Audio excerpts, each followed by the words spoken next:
Baik, Assalamualaikum warahmatullahi wabarakatuh.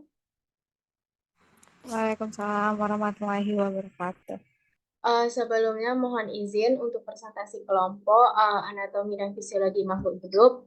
Untuk materi yang kami hormati Ibu Firda Azahra MPD selaku dosen pengampu mata kuliah anatomi dan fisiologi makhluk hidup. Pada pertemuan kali ini kami akan membahas mengenai komponen dan fungsi sistem urinaria dan termoregulasi. Next. Perkenalkan kami dari kelompok 3, yaitu yang terdiri dari saya sendiri, Andini Febriani, dengan NIM 22231050, rekan saya yaitu Puput Hanifah dengan NIM 22231124, kemudian ada Raisa Nadia Zahrani dengan NIM 22231127, Yusmania Naila Nasution dengan NIM 22231042, dan Zaudia Mizani dengan NIM 22231043. Adapun bahan kajian yang akan kami sampaikan pada kali ini yaitu terkait sistem urinaria yang terdiri dari ginjal, urin, pelvis, urin, dan vesika urinaria, uretra, proses buang air kecil, kelainan klinik, serta termoregulasi, yaitu yang terdiri dari suhu tubuh, heat exhaustion dan heat stroke, frostbite, frostnip, dan hipotermia.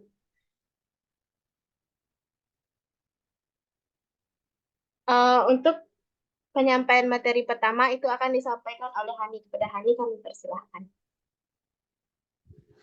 Baik, terima kasih kepada moderator. Poin pertama yaitu ada sistem urinaria, di mana sistem urinaria ini ialah sama dengan sistem saluran kemih, di mana kelompok organ dalam tubuh yang bekerja untuk menyaring dan membuang produk limbah dari darah. Next. Dari sistem urinaria itu ada ginjal. Ginjal adalah sepasang organ tubuh yang bentuknya menyerupai kacang dengan ukuran sebesar kepalan tangan. Organ ini memiliki suatu yang keras dan berserat pada tiap ginjalnya guna mendukung atau melindungi jaringan lunak yang ada di dalamnya. Di bagian luar terdapat dua lapisan lemak yang berguna untuk memberikan perlindungan yang lebih lanjut. Fungsi dari ginjal itu yang paling utama itu ialah menyaring darah. Adapun beberapa fungsi ginjal, yang pertama itu mengaktifkan vitamin D, mengontrol dan menyaring mineral dalam darah, menyaring limbah dari makanan, zat beracun, dan obat-obatan tertentu, mengontrol tekanan darah, dan yang terakhir itu membantu menjaga kesehatan tulang. Adapun ini ada struktur ginjal. Next. Nah, bagian-bagian dari struktur ginjal itu yang pertama ada nefron. Bagian ini mengambil darah, metabolisme nutrisi, dan membantu untuk mengeluarkan produk limbah dari darah yang disaring. Pada tiap ginjal memiliki sekitar 1 juta nefron dengan berbagai kumpulan struktur internalnya. Yang kedua ada renal corpuscle atau sel darah ginjal, itu terbagi menjadi dua. Yang pertama itu glomerulus, yaitu sekelompok kapiler ini dapat menyerap protein dari darah yang berjalan melalui sel darah ginjal. Yang kedua, kapsul Bowman. Cairan yang tersisa disebut dengan urin kapsuler akan dialirkan ke dalam tubulus ginjal. Nah, yang ketiga ada renal tubules, yaitu tubulus ginjal. Tubulus ginjal adalah serangkaian tabung yang dimulai setelah kapsul Bowman dan berakhir di saluran pengumpul. Next.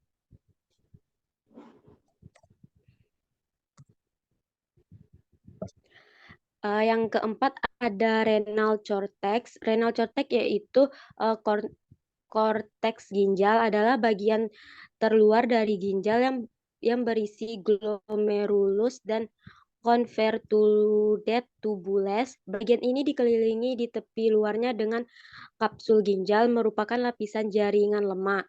Yang kelima itu ada piramida ginjal. Piramida ginjal ini adalah struktur kecil yang berisi rangkaian nefron dan tubulus. Tubulus ini digunakan untuk mengangkut cairan ke ginjal. Setelah ini, cairan tersebut dapat bergerak menjauh dari nefron menuju struktur dalam yang berguna mengumpulkan dan mengangkut urin keluar dari ginjal.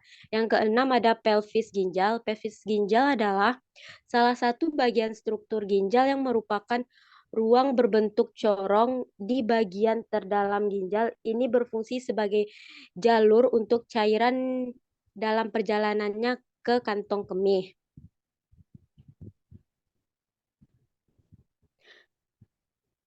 Nah, yang ketujuh ada Chalices, di mana salah satu bagian ginjal ini adalah ruang berbentuk cangkir kecil yang mengumpulkan cairan sebelum pindah ke kantung kemih.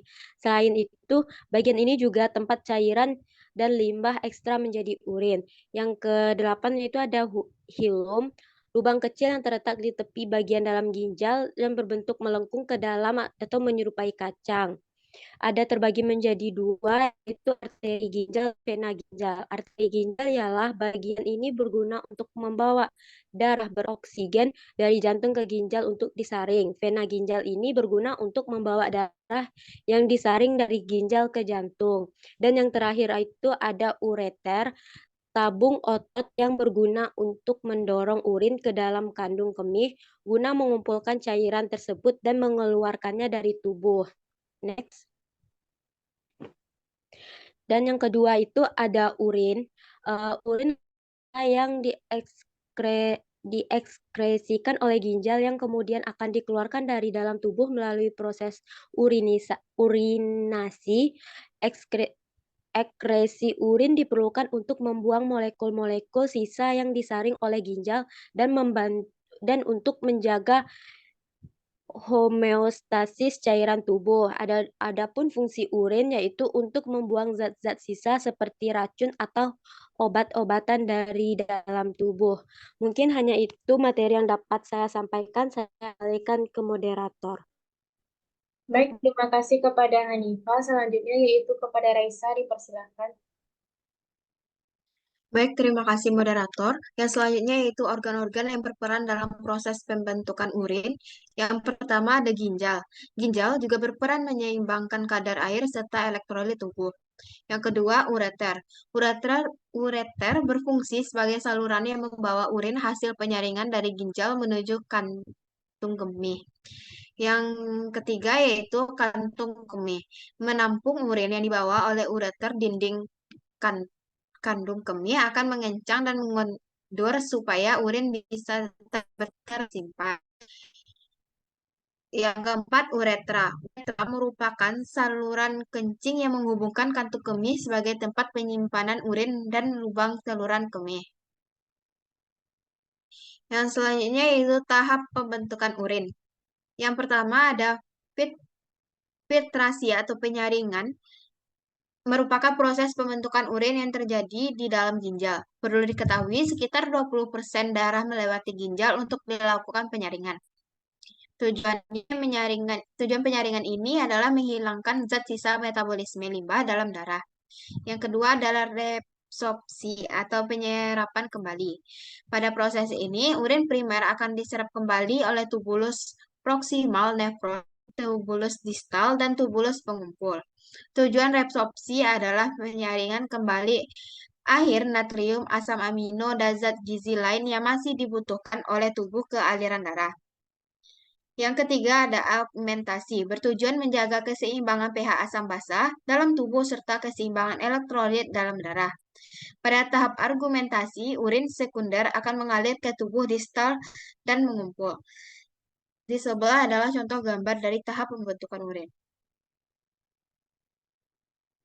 Selanjutnya, yang tiga, pelvis. Pelvis sering disebut sebagai rongga panggul adalah struktur tulang yang berbentuk seperti mangkuk di bagian bawah tubuh manusia.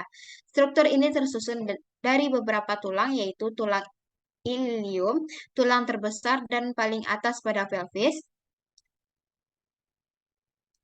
Yang kedua, tulang isium, tulang yang terletak di bawah tulang ilium dan di belakang tulang pubis.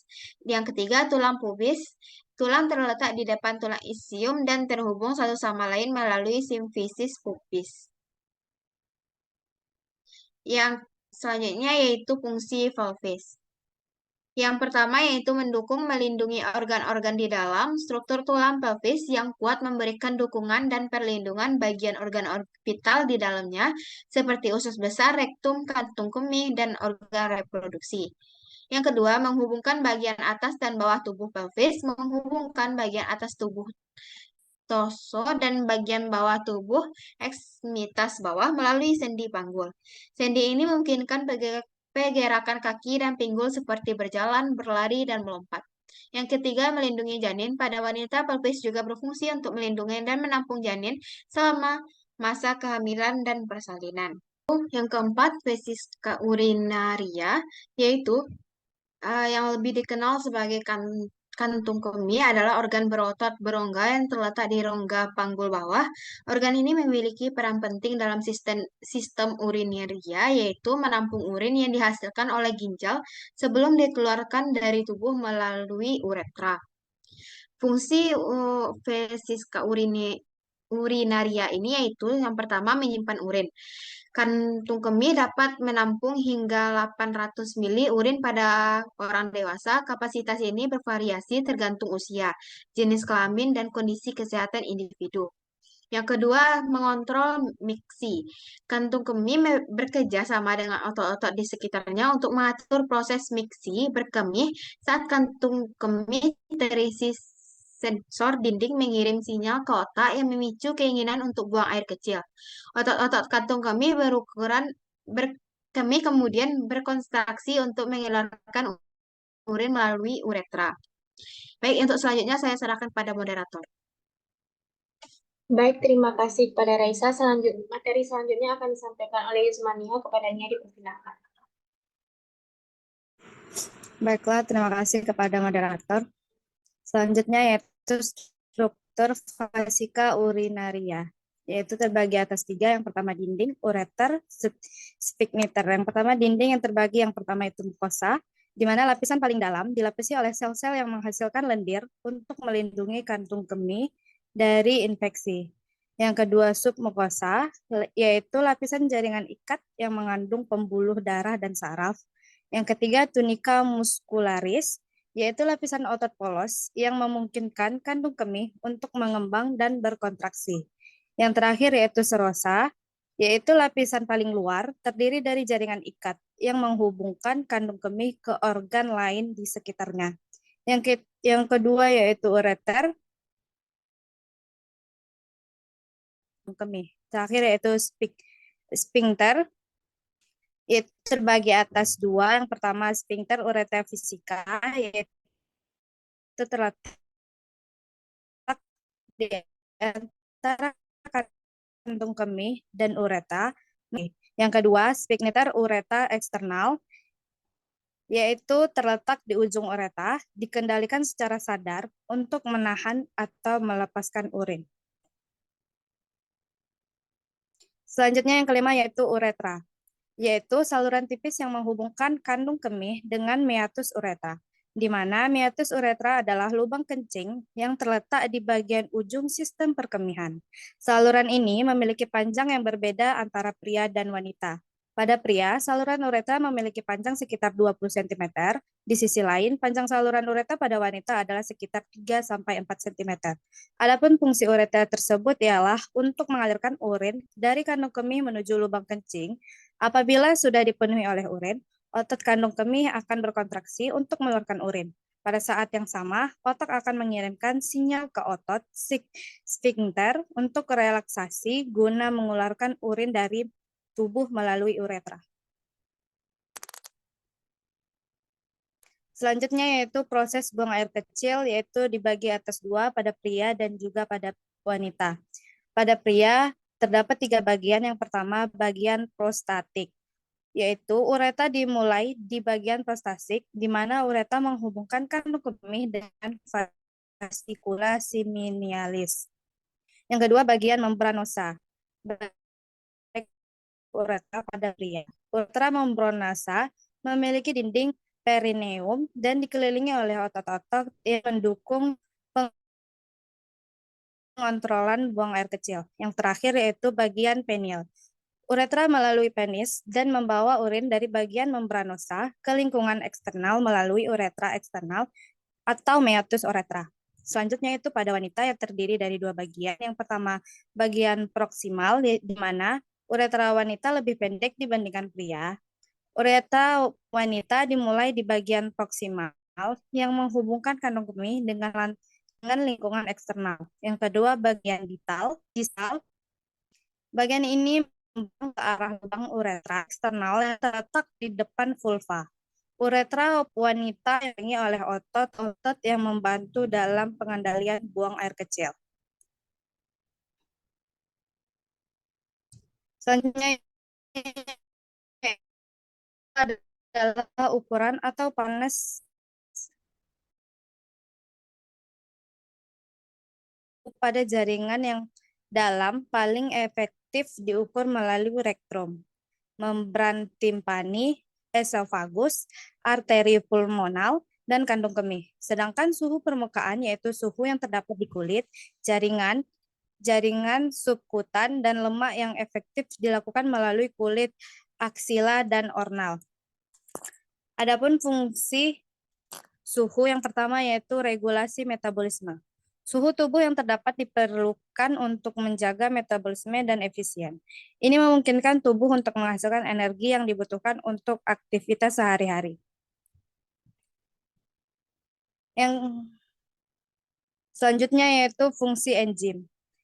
Enzim, protein yang mengatur reaksi kimia dalam tubuh, bekerja pada suhu tertentu. Suhu tubuh yang tepat memastikan enzim berfungsi dengan optimal, mendukung proses-proses vital seperti pencernaan, respirasi, dan sistensi protein. Yang ketiga yaitu pertahanan imun. Suhu tubuh yang normal membantu menjaga sistem kekebalan tubuh agar berfungsi optimal.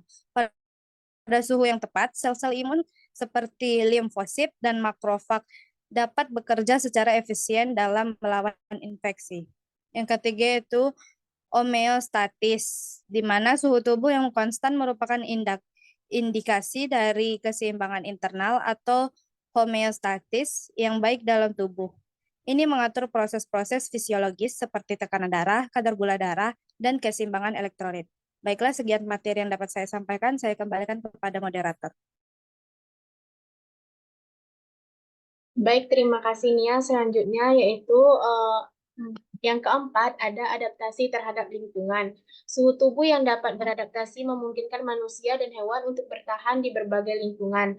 Ini melibatkan respon tubuh terhadap perubahan suhu eksternal, baik melalui mekanisme termoregulasi internal maupun perilaku eksternal seperti mencari tempat berteduh atau mencari sumber panas. Yang kelima yaitu proses reproduksi. Suhu tubuh yang tepat juga diperlukan untuk proses reproduksi yang sehat. Misalnya, suhu yang terlalu tinggi atau terlalu rendah dapat mempengaruhi produksi sperma pada pria dan siklus menstruasi pada wanita.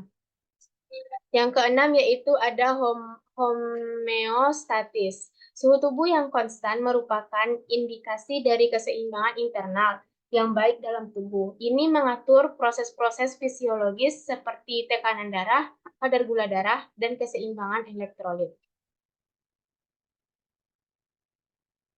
Selanjutnya yaitu cara mengukur suhu tubuh.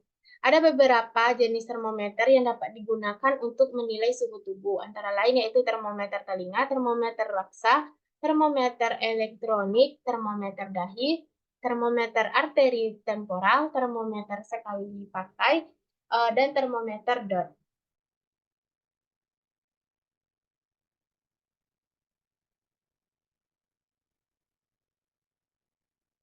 Yang kemudian ada heat exhaustion dan heat stroke. Yang pertama, heat exhaustion.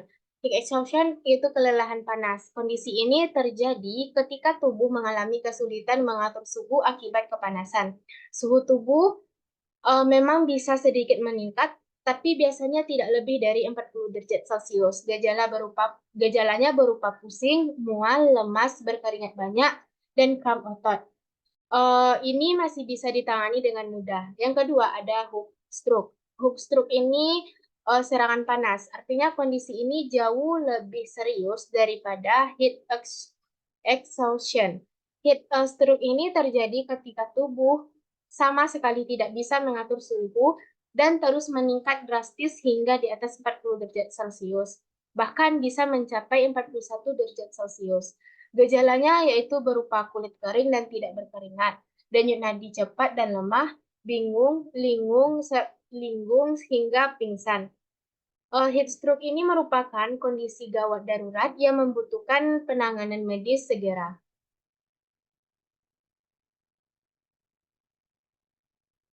Materi selanjutnya yaitu frostbite, pronib, dan hipotermia. Yang pertama yaitu ada frostbite. Frostbite ini adalah suatu kondisi di mana jaringan tubuh mengalami pembekuan. Ketika salah satu bagian tubuh membeku, seseorang yang terkena frostbite itu sama sekali tidak merasakan hal apa-apa, seolah tidak ada alarm peringatan dari tubuh kalau ada yang tidak beres. Sebelum masuk ke tahap frostbite, dikenal juga sebagai istilah bernama frostnip. Pada tahap ini, seseorang tidak akan mengalami kerusakan pada kulit, namun bakal merasakan sejumlah gejala seperti kulit terasa dingin dan seolah seperti ditusuk-tusuk. Kalau dibiarkan dan tidak segera ditangani dengan cepat, radang dingin bisa memburuk dan menyebabkan mati rasa serta kulit mengalami perubahan warna. Pada tahap frostbite paling parah, itu kulit manusia bisa menjadi keras dan terasa seperti lilin. Kondisi ini bisa terjadi di bagian tubuh manapun, tetapi umumnya menyerang jari tangan atau kaki, ujung hidung, bibir, dan telinga. Siapapun dapat mengalami frostbite, namun orang yang tinggal di daerah dingin serta anak-anak dan lansia lebih beresiko terkena frostbite. Selain itu, frostbite ini dapat disertai dengan hipotermia, yaitu kondisi ketika suhu tubuh turun drastis. Baik frostbite tanpa lanjut maupun hipotermia merupakan kondisi gawat darurat. Baiklah, materi selanjutnya akan dijelaskan oleh Zaulia. Kepada Zaulia disilakan. Baiklah, terima kasih kepada moderator. Selanjutnya saya akan menjelaskan mengenai penyebab frostbite. Frostbite terjadi ketika tubuh terpapar suhu yang sangat dingin. Saat terpapar suhu dingin, tubuh akan mengalirkan darah dari anggota gerak, yaitu tungkai, tangan, dan kaki menuju ke organ-organ dalam seperti jantung dan otak. Hal ini untuk memaksimalkan fungsi tubuh dengan memfokuskan aliran darah ke organ-organ yang lebih vital. Ada beberapa faktor yang dapat meningkatkan risiko seseorang mengalami frostbite, yaitu yang pertama yaitu melakukan kontak langsung dengan es, dry es atau nitrogen cair. Yang kedua, tidak mengenakan pakaian yang cukup tebal ketika cuaca dingin. Yang ketiga, berada di luar rumah dalam waktu lama ketika cuaca dingin. Yang keempat, tubuh basah ketika terpapar suhu dingin. Yang kelima, menderita penyakit yang dapat menurunkan kemampuan tubuh untuk merasakan dingin, seperti diabetes atau aterosklerosis. Yang selanjutnya yaitu pernah mengalami frostbite sebelumnya. Yang ketiga yaitu gejala frostbite. Gejala frostbite lebih sering muncul di jari tangan dan kaki, hidung, serta telinga, tetapi juga dapat muncul di bagian tubuh manapun. Gejalanya dapat memburuk seiring dengan lamanya paparan suhu dingin terhadap tubuh. Berdasarkan tingkat keparahannya, gejala frostbite terbagi dalam 3 tahap. Yang pertama yaitu tahap frostnip. Frostnip ini merupakan tahap awal dari frostbite. Pada tahap ini, penderita dapat mengalami beberapa gejala ringan, yaitu yang pertama yaitu kulit kemerahan, kulit terasa dingin ketika disentuh, nyeri seperti ditusuk-tusuk. Saat area yang terkena dihangatkan kembali, kulit dapat terasa sakit dan kesemutan. Yang tahap 2 disebut juga dengan superficial frostbite. Superficial frostbite merupakan tahap lanjutan dari frostnip. Pada tahap ini, penderita dapat mengalami beberapa gejala yang lebih erat atau lebih berat, yaitu yang pertama, kulit membengkak dan terasa hangat. Yang kedua, warna kulit menjadi kemerahan atau pucat, terkadang bisa berwarna biru. Yang ketiga, kulit teraba keras akibat pembentukan kristal es di kulit. Yang keempat, jika area yang terkena dihangatkan akan muncul luka lepuh berwarna keunguan. Kulit juga akan terasa nyeri dan perih seperti rasa terbakar atau mengelupas. Dan yang kelima yaitu penderita juga dapat merasakan gatal-gatal pada area yang terkena. Dan pada tahap terakhir yaitu tahap ketiga, frostbite dalam atau deep frostbite. Deep frostbite merupakan tahapan frostbite yang paling parah. Pada tahap ini, penderita dapat mengalami gejala seperti yang pertama yaitu kulit tampak putih pucat atau keabu-abuan. Yang kedua, kulit teraba padat, keras, dan membeku. Yang ketiga, mati rasa. Yang keempat, kaku otot dan sendi di sekitar area yang terkena penyakit, kerusakan jaringan. Yang kelima, timbul luka lepuh berisi darah. Dan yang terakhir yaitu pada tahap ini kulit akan tampak hitam, terasa keras, dan timbul luka lepuh besar jika dihangatkan kembali. Sekian yang dapat saya sampaikan, saya kembalikan ke moderator. Baik, terima kasih Zaulia. Mungkin sekian presentasi dari kelompok kami. Mohon maaf jika terdapat kesalahan.